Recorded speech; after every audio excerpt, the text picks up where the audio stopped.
کیا ماؤں نے لال جنے تھے؟ کیا دھرتی نے انسان دیکھے تھے؟ آج تک دنیا ایسا بادشاہ نہ دکھا سکی جو 22 لاکھ مربع میل پہ حکومت کر کے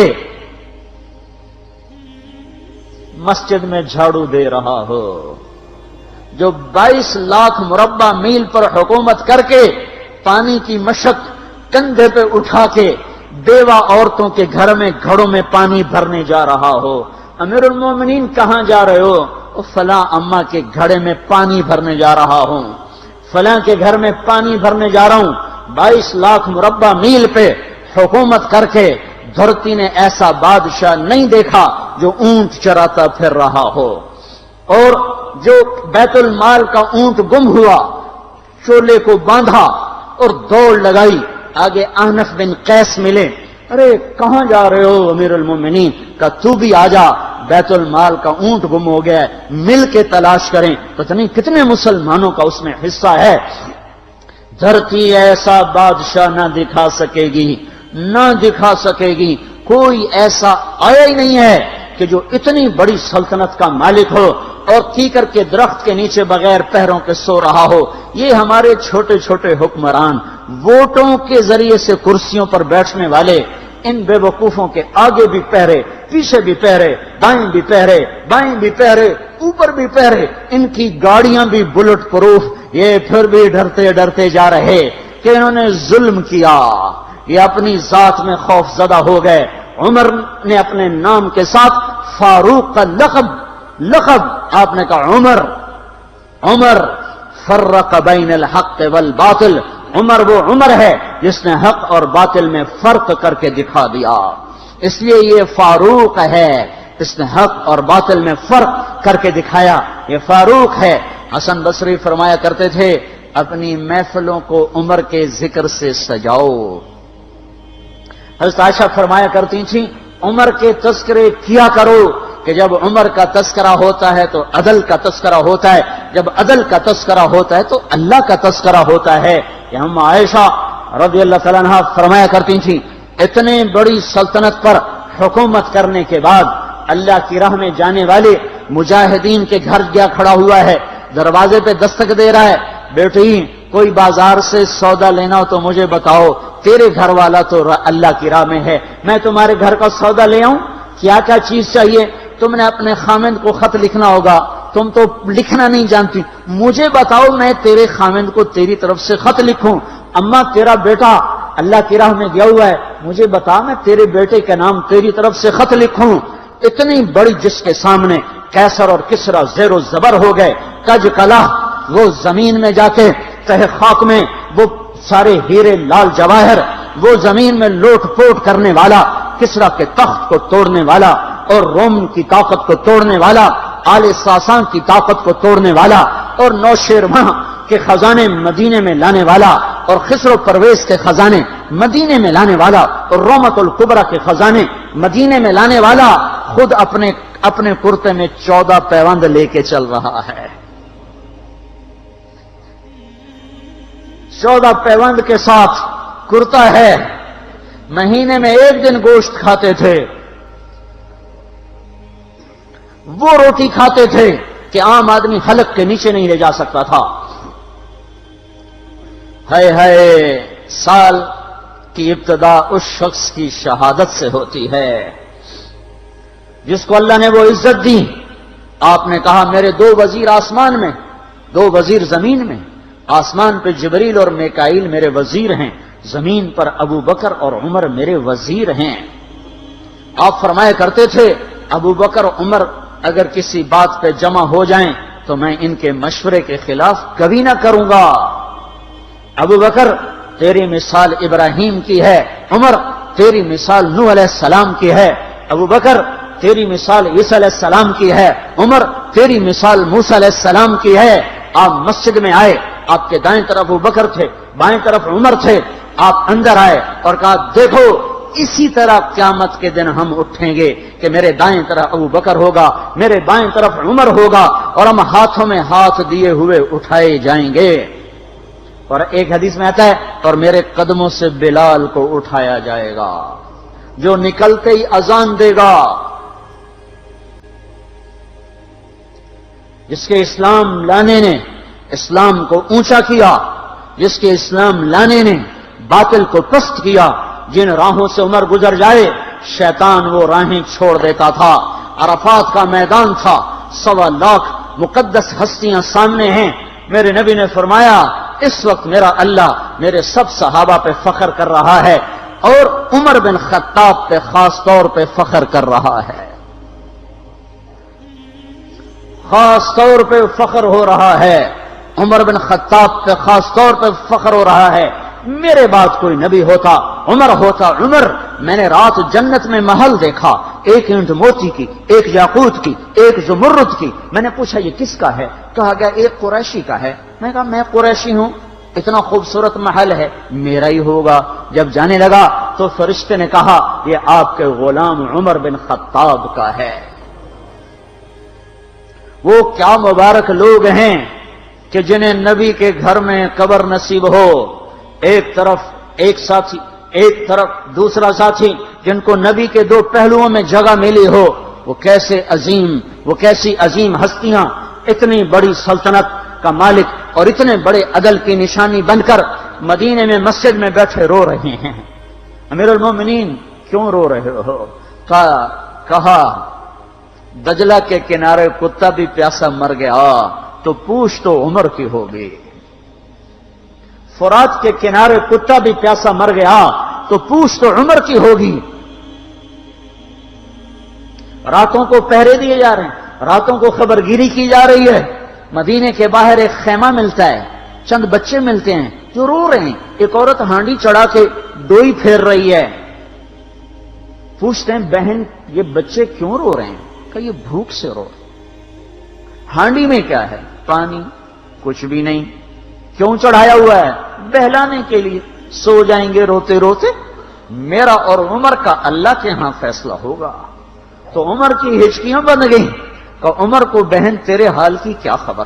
کہ پھر ہمارا بادشاہ کیوں بنا ہے؟ اگر ہمارے حال کی خبر نہیں لیتا تو ہمارا خلیفہ کیوں بنا ہے؟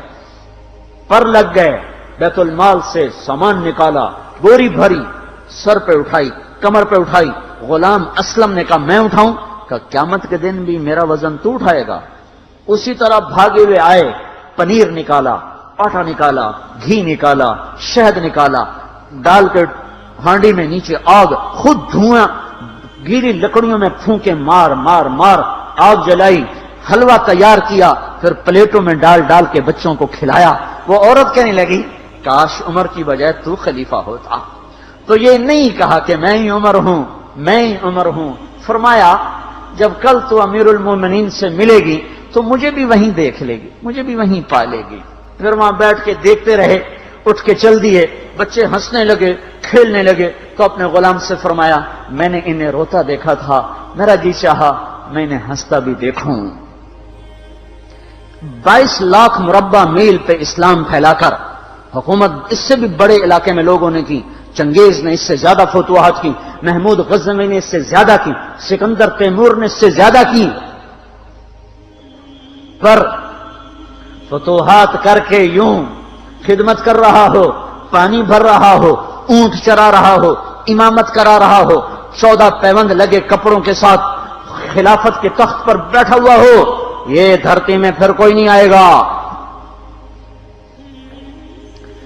ہے نماز میں خنجر لگا، نماز پڑھاتے ہوئے 27 ذوالحج، 27، 28، 29 یکم کو انتقال ہوا۔ یکم محرم موت کے آثار گہرے نظر آئے۔ بیٹے کو بلایا کہ بیٹا جاؤ اما عائشہ سے پوچھ کے آؤ کہ عمر اپنے ساتھیوں کے ساتھ دفن ہونے کی اجازت چاہتا ہے۔ امیر المومنین کے لقب سے بات نہ کرنا، عمر کہنا، عمر اب میں امیر المومنین نہیں رہا۔ جب وہ پوچھنے گئے تو حضرت عائشہ رو رہی تھیں۔ انہوں نے عرض کی اما جان میرا باپ اپنے ساتھیوں کا پڑوس چاہتا ہے۔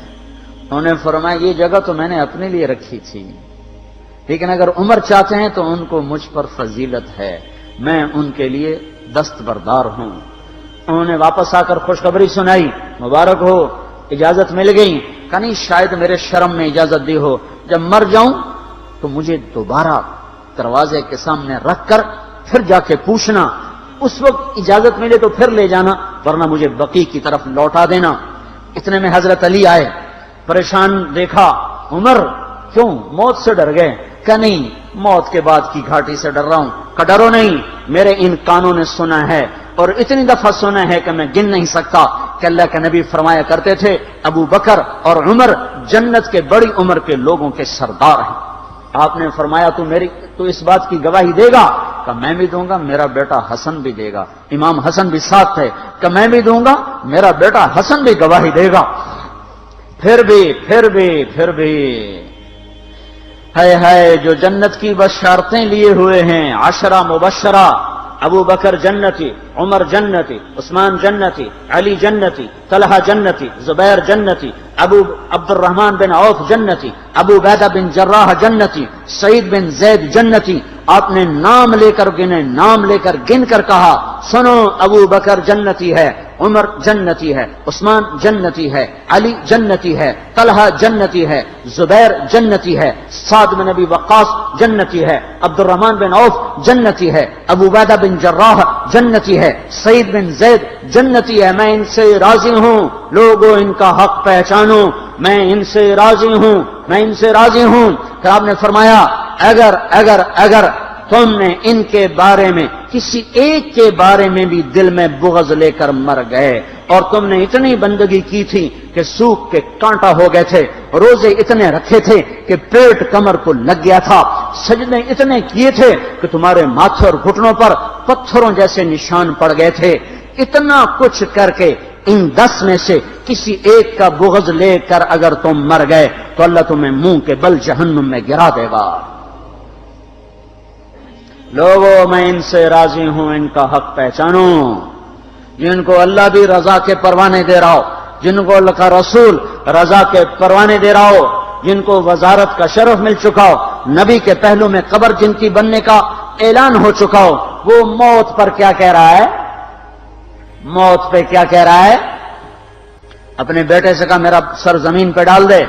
ان کی گود میں سر تھا عبداللہ بن عمر، تو انہوں نے گود سے ہٹا کر پنڈلی پہ رکھ لیا، یہاں رکھ لیا۔ چلے گئے، کیا کہہ رہا ہوں سنتے نہیں ہو، زمین پہ ڈال دو۔ تو انہوں نے زمین پہ ڈالا تو اپنے چہرے کو مٹی میں رکھ دیا اور ایسے ملنے لگے اور کہنے لگے اے میرے رب، اگر تو نے عمر کو معاف نہ کیا تو عمر ہلاک ہو جائے۔ ویل لک یا عمر ولأمک ان لم یغفر لک ربک، عمر تیری ہلاکت ہے اگر تیرے رب نے تجھے معاف نہ کیا۔ یہ کہتے کہتے کہتے جان دے دی۔ 22 لاکھ مربع میل میں اسلام کو زندہ کرنے والا، این حالت نماز میں زخم کھا کے گرنے والا، مطلوب مصطفیٰ، وزیر مصطفیٰ، جنت کی خوشخبریاں لے کر پھر موت پر یوں کہہ رہا ہو اے اللہ تو نے معاف نہ کیا تو میرا کیا بنے گا؟ کیا بے طلبی ہے۔ ان کے بیٹے خلافت کے اہل، ان کے بہنوئی سعید بن زید 10 مبشرہ میں سے دونوں کے نام کاٹ دیے، کہ یہ 6 ہیں جن سے اللہ کا رسول راضی تھا، جس کو چاہو خلیفہ بنا دو، جس کو چاہو حکومت دے دو، نہ میرے بیٹے کو ملے گی نہ سعید بن زید کو ملے گی۔ کسی نے کہا شوشہ چھوڑا، آپ کا بیٹا بھی تو بہت قابل ہے، اسی کو بنا دیں۔ تو اسے تو طلاق دینا نہیں آتا، حکومت کہاں سے چلائے گا؟ یہ ایک واقعہ کی طرف اشارہ کیا ہے، اس کے پیچھے ایک واقعہ ہے جس کو انہوں نے یاد کر کے فرمایا وہ تو طلاق دینا نہیں جانتا، وہ حکومت کیا چلائے گا؟ حالانکہ بڑے صحابہ میں عبداللہ بن عمر کا مقام ہے۔ ہے جنازہ صہیب رومی نے پڑھایا، دروازے کے سامنے لا کے رکھ دیا گیا، سب لوگ جنازے کے ساتھ کھڑے ہو گئے، عبداللہ بن عمر اکیلے آگے گئے، دروازے پر دستک دی، کہا اما جان میرا باپ عمر بن خطاب دروازے پہ حاضر ہو چکا ہے، اندر آنے کی اجازت چاہتا ہے۔ تو عائشہ رضی اللہ تعالیٰ نے اپنی چادر کو اٹھایا اور روتے ہوئے باہر نکل گئیں۔ پھر لوگ اندر داخل ہوئے، قبر کھودی گئی، قبر کھودتے ہوئے عبداللہ بن عباس بھی قبر کے کھودنے میں شریک تھے، تو کہتے میرے کندھے پہ کسی نے ہاتھ رکھا، میں نے پیچھے مڑ کے دیکھا تو علی رضی اللہ تعالیٰ عنہ کھڑے رو رہے تھے اور فرما رہے تھے مجھے پتا تھا تو یہیں آئے گا، یہاں تیرے سوا کوئی نہیں آ سکتا، کہ میں نے ایک دفعہ نہیں کتنی دفعہ میں نے اللہ کے نبی سے یہ بات کا تکرار سنا، میں ابو بکر اور عمر، اس کا اتنا تکرار سنا ہے میں نے کہ مجھے یقین تھا یہیں آئے گا، تو اور کہیں نہیں جا سکتا۔ میرے بھائیوں، غفلت سے باہر آ جائیں، یہ دھوکے کا گھر، یہ مچھر کا پر، یہ مکڑی کا جالا، یہ دنیا کہیں ہمیں ہلاک نہ کر دے۔ ان لوگوں کو سامنے رکھ کے زندگی گزارو جنہوں نے اللہ کو راضی کیا، اس کے رسول کو راضی کیا، کلمہ حق کو بلند کیا، خیر کے ذریعہ بنے، شر کے مٹانے والے بنے، اور دنیا میں مرنے کے بعد بھی ان کے تذکرے ہدایت کا سامان بنے، ان کے تذکرے روشنی کا مینار بنے۔ ان کے پیچھے چلو، مغرب کے اندھیروں کی طرف مت دوڑو، وہاں تو سورج بھی ڈوب جاتا ہے، مغرب میں تو سورج بھی ڈوب جاتا ہے، اور تمہیں پکار کے کہتا ہے مغرب کی طرف نہ آنا، ادھر اندھیرا ہے، میں یہاں گم ہو گیا، تم کون سا سراغ ڈھونڈنے آئے ہو؟ دوڑو اللہ اس کے رسول کی پاک زندگی کی طرف، اس کے پاک صحابہ کی زندگی کی طرف، جن کو اللہ نے مرنے سے پہلے جنت ہاتھ میں دے دی، جنت کی بشارت دے دی۔